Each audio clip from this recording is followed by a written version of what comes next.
सोचिए। एक ऐसा सीन है जहां गांव का कोई किसान किसी सरकारी एआई चैटबॉट से अपनी फसल के बारे में कुछ पूछ रहा है। बिल्कुल। वो अपनी ठेठ स्थानीय बोली में कहता है कि उसे खेती बाड़ी को लेकर कुछ समस्या आ रही है। लेकिन वो चैटबॉट जैसे सिर्फ दिल्ली या कह लें कि शहरों में बोली जाने वाली साफ सुथरी मानक हिंदी सिखाई गई है। हाँ, वो तो एकदम अटक जाएगा वहाँ। बिल्कुल। वो उस किसान की बात सुनकर पूरी तरह से चकरा जाता है और नतीजा ये होता है कि चैटबॉट उस किसान को कोई बिल्कुल ही बेतुकी सी सलाह दे देता है। हाँ, और पता है ये कोई मतलब काल्पनिक कहानी नहीं है। ये एक बहुत ही असली तकनीकी चुनौती रही है। सही बात है। और इसी चुनौती को पार करने की जो पूरी जर्नी है ना, यानी मशीनें हमारी भाषा, हमारी संस्कृति और क्षेत्रीय बोलियों को कैसे समझ रही हैं, वही आज की हमारी इस चर्चा का मेन फोकस है। बिल्कुल। और एक बहुत ही मशहूर विचार है, मैंने कहीं पढ़ा था कि भाषा वही बढ़ेगी जो तकनीक से जुड़ जाए। बहुत ही गहरी बात है ये। है ना? अक्सर जब हम हिंदी के बारे में सोचते हैं तो दिमाग में मुंशी प्रेमचंद का साहित्य, कविताएं या हमारी संस्कृति की तस्वीरें आती हैं। लेकिन आज हम साहित्य से बहुत आगे की बात करने वाले हैं। हाँ, क्योंकि आज का विषय इस बात पर है कि कैसे हमारी भाषा अब आधुनिक प्रशासन और शासन का, जिसे हम कह सकते हैं कि एक ऑपरेटिंग सिस्टम बन रही है। बिल्कुल सही कहा। और इस पूरी तकनीकी क्रांति को गहराई से समझने के लिए हमारे पास एक बहुत ही शानदार सोर्स है। हाँ, वो लेख जो हाल ही में छपा है। जी, राष्ट्रीय परीक्षा बोर्ड नई दिल्ली के अनुभाग अधिकारी श्री प्रणव कुमार झा जी ने एक बेहद रिसर्च बेस्ड लेख लिखा है। और ये लेख गृह मंत्रालय की पत्रिका राजभाषा भारती के स्वर्ण जयंती अंक में प्रकाशित हुआ है। बिल्कुल। इसी लेख के जरिए हम आज ये समझेंगे कि कैसे आर्टिफिशियल इंटेलिजेंस यानी एआई और प्राकृतिक भाषा प्रसंस्करण, जिसे हम आमतौर पे एनएलपी कहते हैं। हाँ, एनएलपी, तो इन तकनीकों ने हिंदी को सिर्फ बात करने के माध्यम से निकालकर प्रशासनिक दक्षता का एक बहुत ही पावरफुल टूल बना दिया है। सही कहा। तो चलिए इस तकनीक के एकदम शुरुआती दौर में चलते हैं। जब हम कहते हैं कि मशीनों ने हिंदी को समझना शुरू किया, तो मतलब इसकी प्रोसेस थी क्या? लेख में ये काफी अच्छे से क्लियर किया गया है कि भारत में मशीनी अनुवाद कोई आज की नई चीज नहीं है। हाँ, इसकी शुरुआत तो काफी पहले हो गई थी। बिल्कुल, 1980 के दशक में ही इसके प्रयास शुरू हो गए थे। लेकिन देखिए, उस समय की तकनीक और आज की तकनीक में जमीन आसमान का फर्क है। 80 के दशक में जो अनुवाद था वो बहुत ही कह सकते हैं कि बेसिक लेवल का था। हाँ। असली और संगठित काम 2006 में शुरू हुआ, जब भारत सरकार ने TDIL यानी technology development for Indian languages नाम का एक इनिशिएटिव शुरू किया। अच्छा, वो 2006 वाला प्रोजेक्ट। हाँ, और ये एक बहुत बड़ा कदम था, क्योंकि इसके तहत देश के जितने भी प्रमुख तकनीकी संस्थान हैं ना, उन्होंने भाषा और मशीन को जोड़ने पर काम शुरू कर दिया। जैसे लेख में जिक्र है कि IIT BHU ने अनुवादक्ष नाम का एक सिस्टम बनाया। बिल्कुल। और IIIT हैदराबाद ने संपर्क डेवलप किया। और CDAC ने एंग्ला MT बनाया था। हाँ, लेकिन इनमें एक बहुत बड़ी तकनीकी लिमिटेशन थी। वो क्या? ये सारे के सारे सिस्टम रूल बेस्ड यानी नियम आधारित अनुवाद पर काम करते थे। अच्छा, तो ये रूल बेस्ड कैसे काम करता है? मतलब इसमें क्या दिक्कत थी? देखिए, नियम आधारित अनुवाद की सबसे बड़ी प्रॉब्लम ये है कि वो भाषा के स्ट्रक्चर को एक मैथ के फॉर्मूले की तरह देखता है। मैथ के फॉर्मूले की तरह? कैसे? जैसे मान लीजिए, अंग्रेजी की जो वाक्य संरचना है वो सब्जेक्ट, वर्ब, ऑब्जेक्ट पर चलती है। उदाहरण के लिए, I eat an apple, मैं खाता हूँ सेब। हाँ, ये तो हम बचपन से पढ़ते आ रहे हैं। बिल्कुल, लेकिन हिंदी का स्ट्रक्चर सब्जेक्ट, ऑब्जेक्ट, वर्ब होता है। मैं सेब खाता हूँ। सही बात है। अब मशीन को क्या करना पड़ता था कि हर बार अनुवाद करते समय इस स्ट्रक्चर को पूरा पलटना पड़ता था। छोटे वाक्यों में तो ये चल जाता था। हाँ, वहां तो आसान होगा। लेकिन जैसे ही कोई लंबा या जटिल सरकारी या कानूनी दस्तावेज सामने आता, तो मशीन पूरी तरह से कंफ्यूज हो जाती थी। मतलब अगर मैं इसे थोड़ा आसान भाषा में समझाऊं, तो वो नियम आधारित अनुवाद एक ऐसे रोबोट की तरह था जो हाथ में एक भारी भरकम डिक्शनरी लेकर खड़ा हो। हाँ, बिल्कुल सटीक उपमा है ये। है ना? वो बस एक एक शब्द को देखता, उसका अर्थ खोजता और व्याकरण के कुछ रटे रटाए नियमों के हिसाब से उन्हें जोड़ देता। उसे इस बात से कोई फर्क नहीं पड़ता था कि बात किस कॉन्टेक्स्ट में कही जा रही है या उस वाक्य की असल भावना क्या है। तभी मैं सोचूं कि उस दौर के गूगल ट्रांसलेट या मशीनी अनुवाद इतने हास्यास्पद क्यों होते थे। मतलब कई बार तो एकदम अर्थहीन चीजें निकल कर आती थी। बिल्कुल, लेकिन फिर 2016 में एक ऐसा तकनीकी भूचाल आया जिसने सब कुछ पलट कर रख दिया। 2016 में ऐसा क्या हुआ था? वो था न्यूरल मशीन ट्रांसलेशन यानी NMT का आना। NMT पूरी तरह से डीप लर्निंग पर काम करता है। यहाँ मशीन नियमों को रट नहीं रही थी, बल्कि वो इंसानी दिमाग के न्यूरॉन्स की तरह ना विशाल डेटा से खुद पैटर्न सीख रही थी। ओहो, यानी उस डिक्शनरी वाले कंफ्यूज्ड रोबोट की जगह हमें एक ऐसा सिस्टम मिल गया जो बात का असली मतलब पकड़ने लगा। एकदम सही। और इसका असर कितना जबरदस्त था वो इस एक डेटा से पता चलता है कि 2017 में जब गूगल ट्रांसलेट ने हिंदी के लिए इस न्यूरल तकनीक का इस्तेमाल शुरू किया तो उनके अनुवाद की सटीकता में अचानक से 60% का जंप आ गया। अरे बाप रे, 60%! ये तो कोई मामूली सुधार नहीं है। हाँ, और दिलचस्प बात यह है कि ये तो बस शुरुआत थी। असली जादू तब हुआ जब 2020 के आसपास ट्रांसफॉर्मर मॉडल्स सामने आए। ट्रांसफॉर्मर मॉडल्स, जैसे वो ChatGPT वाले मॉडल्स। बिल्कुल वही, जैसे BERT और GPT। और अगर हम भारत के संदर्भ में बात करें तो MURIL यानी multilingual representations for Indian languages जैसे मॉडल बनाए गए। पर एक सवाल यहाँ ये उठता है कि ये ट्रांसफॉर्मर मॉडल पिछले न्यूरल नेटवर्क से अलग कैसे काम करते हैं? देखिए, जो पुराने मॉडल थे वो किसी वाक्य को पढ़ते समय एक शब्द से दूसरे शब्द तक बाएं से दाएं जाते थे, एक लाइन में। ठीक है। लेकिन ट्रांसफॉर्मर मॉडल्स जैसे कि BERT वो पूरे वाक्य को एक ही बार में आगे और पीछे दोनों तरफ से स्कैन कर लेते हैं। अच्छा, एक ही बार में पूरा स्कैन? हाँ, इससे उन्हें तुरंत पता चल जाता है कि किसी खास शब्द का इस्तेमाल किस कॉन्टेक्स्ट में हुआ है, और इसके लिए उन्हें बहुत भारी मात्रा में डेटा चाहिए होता है।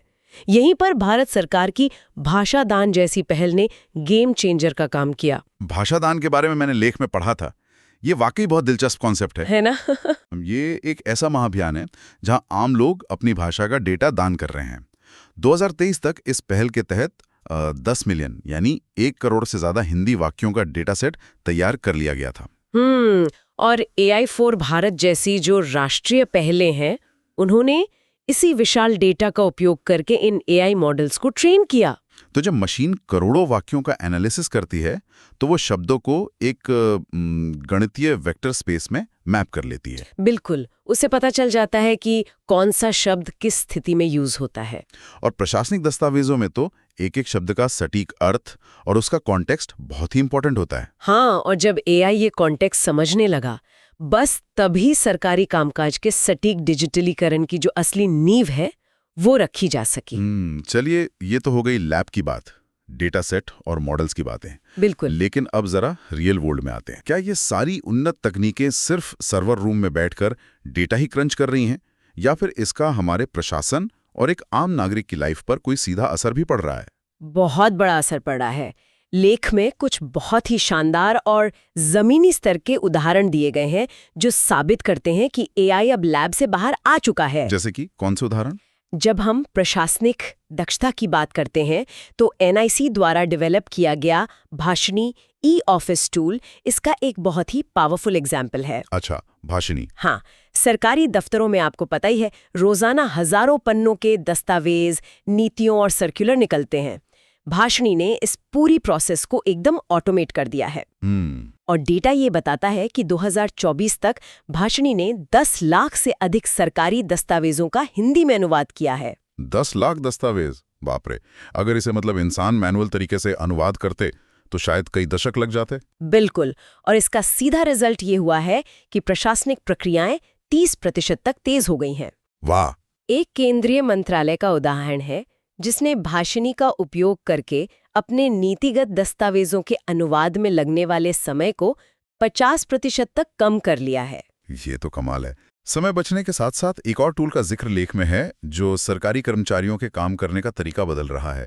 CDAC का कंठस्थ 2.0। हाँ, कंठस्थ 2.0 बहुत ही बेहतरीन टूल है। ये एक स्पीच टू टेक्स्ट यानी बोलकर टाइप करने वाला और टेक्स्ट टू स्पीच टूल है। और आज की तारीख में इसके 1 मिलियन यानी 10 लाख से अधिक यूजर्स हैं। और सबसे मजेदार बात मुझे ये लगी कि एक राज्य सरकार ने अपनी प्रशासनिक बैठकों में जो भी चर्चाएं होती हैं उनकी सीधी हिंदी ट्रांसक्रिप्शन तैयार करने के लिए इसका इस्तेमाल किया। और इससे उनकी कार्यक्षमता में सीधा 25% का इजाफा हुआ। लेकिन एक सेकंड, मैं यहाँ थोड़ा रुकना चाहता हूँ। जी बताइए। हम ये सारे सरकारी आंकड़े सुन तो रहे हैं, दस्तावेज जल्दी अनुवाद हो गए, बैठकों के मिनट्स जल्दी टाइप हो गए, अधिकारियों का समय बच गया। और क्या ये एआई टूल सच में जमीनी स्तर पर एक आम नागरिक की कोई मदद कर रहे हैं, या फिर ये सब सिर्फ सरकारी दफ्तरों के अंदर बाबुओं का काम जल्दी निपटाने का एक महंगा सा तकनीकी उपाय है? ये एक बहुत ही वाजिब और ज़रूरी सवाल है, क्योंकि तकनीक का असली मतलब तभी है जब वो आखिरी छोर पर खड़े व्यक्ति तक पहुंचे। बिल्कुल, वही तो। अगर हम माई गवर्नमेंट हिंदी पोर्टल यानी माई गव का उदाहरण लें तो तस्वीर साफ हो जाती है। ये पोर्टल सरकार और नागरिक के बीच का एक सीधा पुल है। 2024 तक इस पोर्टल पर 1 मिलियन से अधिक टिप्पणियां आईं। अब इतने बड़े पैमाने पर फीडबैक को इंसान तो बैठकर पढ़ नहीं सकते। हाँ, वो तो असंभव है। तो यहीं पर एआई काम आता है। अच्छा, तो एआई इनका विश्लेषण करता है? हाँ, इसे नई शिक्षा नीति यानी NEP 2020 के उदाहरण से बहुत अच्छे से समझा जा सकता है। जब ये नीति बन रही थी तो हजारों नागरिकों ने हिंदी में अपने सुझाव भेजे थे। NLP टूल्स में इन लाखों सुझावों का एनालिसिस किया, उनके मेन टॉपिक्स को निकाला और नीति निर्माताओं को बताया कि लोग असल में चाहते क्या हैं। मतलब इसी एनालिसिस के बेसिस पर ही ग्रामीण क्षेत्रों में मातृभाषा शिक्षण को प्रोत्साहित करने वाली नीति को और मजबूती मिली। बिल्कुल, यानी एक आम आदमी जो हिंदी में सोच रहा है, लिख रहा है, उसकी आवाज सीधे राष्ट्रीय नीति में शामिल हो रही है। ये तो वाकई एम्पावरमेंट है। और सशक्तिकरण का इससे भी बड़ा और सीधा उदाहरण हमारी न्यायपालिका में देखने को मिलता है। कोर्ट्स में? हाँ, सुप्रीम कोर्ट में सुवास नाम का एक AI संचालित अनुवाद टूल इस्तेमाल हो रहा है। अक्सर होता यह है कि एक आम आदमी सालों तक कोर्ट के चक्कर काटता है और जब फैसला आता है तो वो 200 पन्नों की एकदम भारी भरकम अंग्रेजी में होता है, जो कि एक बहुत बड़ी विडंबना है। मतलब न्याय मिला भी तो अपनी भाषा में नहीं। बिल्कुल, उसे समझने के लिए भी उसे वकील को पैसे देने पड़ते हैं। लेकिन SVOS ने अब तक 50,000 से अधिक पेजों का हिंदी और अन्य भाषाओं में अनुवाद किया है। वाह! लेख में एक हिंदी भाषी वादी का स्पष्ट मामला बताया गया है।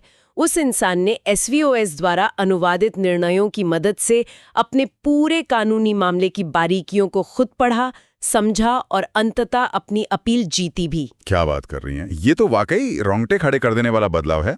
जब कोर्ट का फैसला उसी भाषा में आता है जिसमें एक इंसान सोचता है, तो न्याय की पूरी परिभाषा ही बदल जाती है। बिल्कुल, जब एक आम नागरिक न्याय की भाषा को अपनी मातृभाषा में समझ पाता है तो हम कह सकते हैं कि AI सही मायनों में लोकतंत्र को पारदर्शी बना रहा है। लेकिन देखिए, जहां इतनी बड़ी सफलताएं हैं तो कुछ गंभीर कमियां और चुनौतियां भी तो होंगी ना? हाँ, चुनौतियां तो हैं। क्योंकि भाषा सिर्फ डेटाबेस में रखे गए शब्दों का एक ढेर नहीं है। इसमें सदियों की संस्कृति, जीवन शैली और भावनाएं छिपी होती हैं। मशीन के लिए संस्कृति को समझना कितना मुश्किल है। ये इस पूरे तकनीकी यात्रा का सबसे कॉम्प्लेक्स हिस्सा है। AI फॉर भारत के एक डिटेल्ड अध्ययन से ये बात सामने आई है कि हिंदी अंग्रेजी मशीनी अनुवाद में आज भी लगभग 40% गलतियां ऐसी होती हैं। 40%? हाँ, और वो सिर्फ इसलिए होती हैं क्योंकि मशीन उस क्षेत्र की सांस्कृतिक और संदर्भगत बारीकियों को नहीं समझ पाती। अच्छा, इसका मुझे एक बहुत ही मजेदार और क्लासिक उदाहरण याद आ रहा है, मुहावरों का अनुवाद। हाँ, बताइए। एक हिंदी ब्लॉग में किसी ने लिखा था, अपने पैरों पर कुल्हाड़ी मारना। अरे हाँ। अब उस डिक्शनरी वाले रोबोट यानी गूगल ट्रांसलेट के शुरुआती वर्जन ने इसका बिल्कुल शाब्दिक अनुवाद कर दिया, hit an axe on one's feet. बिल्कुल। अब सोचिए, कोई विदेशी इस अनुवाद को पढ़ेगा तो वो तो यही सोचेगा कि भारत में लोग वाकई कुल्हाड़ी लेकर अपने ही पैरों पर मार रहे हैं। ये पूरी तरह से मतलब बेतुका था। यही वो जगह है जहां AI को इंसानी संस्कृति सीखनी पड़ती है। लेकिन जब AI फॉर भारत के एडवांस ट्रांसफॉर्मर मॉडल ने इसी मुहावरे को पढ़ा तो उसने करोड़ों वाक्यों के कॉन्टेक्स्ट से ये समझ लिया कि इसका मतलब किसी को शारीरिक चोट पहुंचाना नहीं है, बल्कि अपना ही नुकसान करना है। तो फिर उसने क्या अनुवाद किया? उसने एकदम सटीक अंग्रेजी मुहावरे का इस्तेमाल किया, shoot oneself in the foot। वाह, ये तो बहुत ही स्मार्ट हो गया। लेकिन ये चुनौती सिर्फ मुहावरों तक ही तो सीमित नहीं है ना। भारत जैसे देश में तो हर कुछ किलोमीटर पर बोली बदल जाती है। बिल्कुल। हमारी असली चुनौती तो हमारी क्षेत्रीय बोलियां हैं। एकदम सही पकड़ा आपने।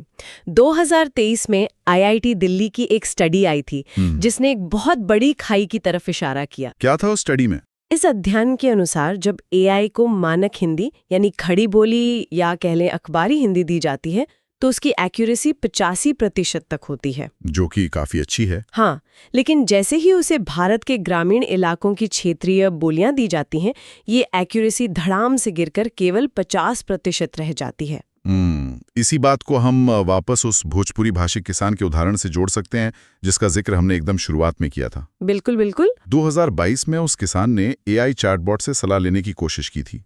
उसने ठेठ भोजपुरी शब्द इस्तेमाल किया, खेती बाड़ी, और चैटबॉट जो सिर्फ शहरों की साफ सुथरी हिंदी पर ट्रेन था, वो इस शब्द को प्रोसेस ही नहीं कर पाया। उसे लगा होगा कि ये कोई अज्ञात शब्द है और इस वजह से उस किसान को जो सलाह मिली वो पूरी तरह से गलत थी। अगर मैं इसकी एक तुलना करूं तो मानक हिंदी वाले एआई द्वारा ग्रामीण बोलियों को समझने की कोशिश करना बिल्कुल वैसा ही है। कैसा? जैसे शहर का कोई व्यक्ति पहली बार गांव गया हो और वो केवल नेशनल हाईवे के जीपीएस नक्शे के सहारे किसी गांव की कच्ची पगडंडियों पर चलने की कोशिश कर रहा हो। अरे वाह, क्या उपमा दी है। वो जाहिर तौर पर भटक ही जाएगा ना। एआई को हाईवे का नक्शा तो पता है, लेकिन जब तक उसे इन भाषाई पगडंडियों का डेटा नहीं मिलेगा, वो आम आदमी तक नहीं पहुंच सकता। बहुत ही सटीक तुलना है और अच्छी बात यह है कि समस्या पर बहुत तेजी से काम हो रहा है। अच्छा, कोई सुधार हुआ इसमें? हाँ, 2024 में जब एआई सॉ भारत ने भोजपुरी जैसी क्षेत्रीय बोलियों के विशाल डेटा सेट का इस्तेमाल करके एक एक्सपेरिमेंटल मॉडल डेवलप किया, तो उस नए एआई ने खेतीबाड़ी शब्द को तुरंत फार्मिंग के रूप में सही समझ लिया और किसान को एकदम सटीक सलाह दी। क्या बात! ये बताता है कि जो सोल्यूशन है वो सिर्फ तकनीक में नहीं है, बल्कि उसे दिए जाने वाले डाइवर्स डेटा में है। इसके अलावा लेख में कुछ व्यावहारिक और तकनीकी सीमाओं की भी बात की गई है, जैसे कि आवाज की पहचान। हाँ, वॉइस रिकॉग्निशन में काफी दिक्कतें आती हैं। कंठस्थ 2.0 का ही उदाहरण लें। अगर कोई अधिकारी एक बिल्कुल शांत एसी वाले कमरे में बैठकर बोल रहा है, तो ये टूल 85% सटीकता से उसे टाइप कर देता है। बिल्कुल। लेकिन अगर आप इसे किसी आम सरकारी दफ्तर में ले जाएं, जहां फाइलें खिसकने की आवाज है, बाहर ट्रैफिक का शोर है या पंखे की आवाज है, तो इसकी सटीकता सीधे गिरकर 60% रह जाती है। हाँ। हालांकि इसमें भी सुधार हो रहा है। हाल में इसमें मॉडर्न नॉइस कैंसलेशन तकनीक को जोड़ा गया है। उससे क्या फर्क पड़ा? इससे शोरगुल वाले माहौल में भी इसकी सटीकता 60 से बढ़कर 75% तक पहुंच गई है। ये तो काफी अच्छा इंप्रूवमेंट है। बिल्कुल। अच्छा, प्रशासनिक स्तर पर एक और बहुत बड़ा रिस्क होता है शब्दावली की गलती। ओहो, वो तो सबसे डरावना रिस्क है। हाँ ना, एक आम इंसान बात करते हुए गलत शब्द बोल दे तो चल जाता है, लेकिन अगर सरकारी दस्तावेज में गलती हो जाए तो वो पूरा कानूनी बखेड़ा खड़ा कर सकता है। सही कहा। लेख में भाषणी अनुवाद टूल का एक बहुत ही इंटरेस्टिंग उदाहरण दिया गया है। एक सरकारी दस्तावेज में शब्द आया नागरिक संहिता।